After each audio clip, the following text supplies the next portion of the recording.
بہت ہی زیادہ تیز تھی۔ ڈولی اور اس کے پتا ایک درخت کی گھنی شاخوں کے نیچے بیٹھے ہوئے تھے اور بارش سے اپنا بچاؤ کر رہے تھے۔ پپا، مجھے بھوک لگی ہے، مجھے کوئی سوادشٹ پھل لا کر دیں۔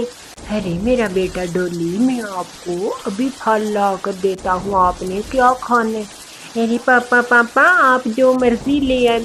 اچھا میری بیٹی، آپ ادھر ہی رہنا، میں ابھی جاتا ہوں۔ پھر پپا چڑیا اپنا کلہاڑا اپنے ہاتھ میں کرتا ہے اور اپنی بیٹی کے لیے پھل لینے چلا جاتا ہے، اور ڈولی بارش کے پانی میں کھیل رہی تھی اور ایک ظالم چیل۔ ارے باپ رے، کتنی ہی سوادشٹ چڑیا ہے، اس چڑیا کو تو کھا کر مزہ ہی آ جائے گا۔ ایسے ہی وہ ظالم چیل ڈولی کو اپنے مضبوط پنجوں میں پکڑ لیتی ہے، اور کچھ دیر بعد پپا چڑیا بھی سوادشٹ پھل لے کر واپس آ جاتا ہے، اور نہ اپنی بیٹی کو پا کر پپا چڑیا بہت ہی اداس ہو جاتا ہے۔ ارے میری بیٹی ڈولی کہاں چلی گئی ہے؟ اب کیا کروں میں؟ مجھے اپنی بیٹی کو اکیلا نہیں چھوڑنا چاہیے تھا۔ ڈولی۔ ایسے ہی پپا چڑیا آوازیں لگاتا ہے، پر اس کی بیٹی اس کو کہیں بھی نظر نہیں آتی۔ ارے کیا پتا ڈولی اپنے گھر چلی گئی ہو، مجھے گھر جا کر دیکھنا ہوگا۔ ایسے ہی پپا چڑیا اس امید سے گھر پر جاتا ہے اور اپنی پتنی سے جا کر پوچھتا ہے، ارے ڈولی کے پاپا آپ اکیلے آ گئے؟ ارے ہاں چڑیا، مجھے لگا کہ ڈولی گھر پر ہے۔ ارے نہیں ڈولی کے پاپا، آپ کو تو پتا ہے ڈولی کو گھر کا نہیں پتا۔ ارے چڑیا، میں اپنی بیٹی کے لیے سوادشٹ پھل لینے گیا تھا، اور میں جب واپس آیا تو مجھے ڈولی نہیں ملی۔ ارے میں نے کہا تھا ڈولی کے پاپا آپ ڈولی کو نہ لے کر جائیں، اس کو بھی کوئی بھی سمجھ نہیں ہے، جنگل کی خطرناک پکشی ہے جو جنگل میں چھوٹے پکشیوں کا شکار کر لیتے ہیں۔ ایسے ہی دونوں مما چڑیا پپا چڑیا رو رہے تھے، اور ظالم چیل نے ڈولی کو ایک پیڑ کے تنے سے رسیوں سے باندھ دیا۔ ارے میرا بیٹا کاجو، میں ابھی آتی ہوں نمک اور تیل لے کر، اس چڑیا کو آج میں تمہیں فرائی کر کے دوں گی۔ ماما یہ تو بہت ہی چھوٹی چڑیا ہے۔ ارے نہیں میرے بیٹے کاجو، یہ چڑیا ہوتی ہی چھوٹی ہے، یہ بہت ہی چالاک ہوتی ہے، اس کی باتوں میں تم نہ آنا۔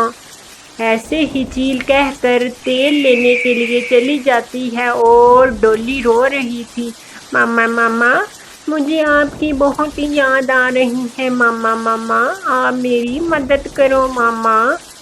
ایسے ہی چھوٹی ڈولی کہہ رہی تھی، اور تیز ہوائیں چلنی شروع ہو جاتی ہے، اور تیز دھار بجلی کڑکتی ہے، اور جس تنے سے ڈولی کو باندھا ہوا تھا اس ظالم چیل نے وہ تنا جڑ سے اکھڑنے لگتا ہے، اور وہ جڑ سے اکھڑ کر وہ پیڑ زمین پر گر جاتا ہے، اور ڈولی اس سے آزاد ہو جاتی ہے۔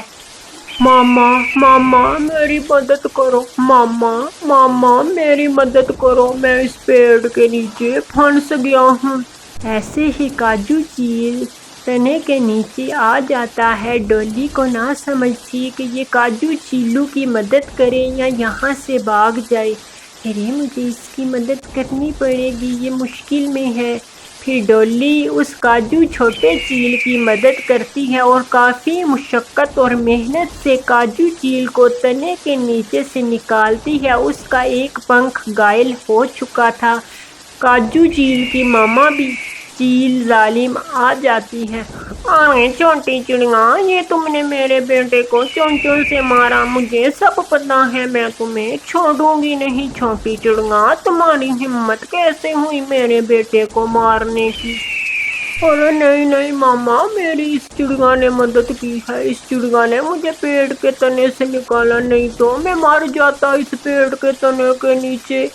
ایسے ہی جب اپنے بیٹے کی بات سنتی ہے تو چیل کی آنکھیں ممتا سے باہر آتی ہیں، اور چیل کا منہ کھلا کا کھلا رہ جاتا ہے۔ چیل بہت ہی زیادہ چڑیا کو دیکھ کر دکھی ہوتی ہے کہ یہ وہی چڑیا ہے جس کو میں مار ڈالنے لگی تھی۔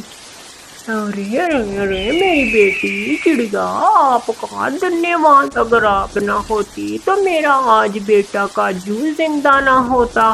میری بیٹی آپ اپنے گھر چلی جاؤ، میں آپ کو آزاد کرتی ہوں۔ ایسے ہی چیل کی ممتا کام آتی ہے اور چیل ڈولی کو آزاد کر دیتی ہے۔ ڈولی اپنے گھر پر دستک دیتی ہے اور مما چڑیا گلے لگاتی ہے۔ ارے میری بیٹی ڈولی آپ آ گئی ہو۔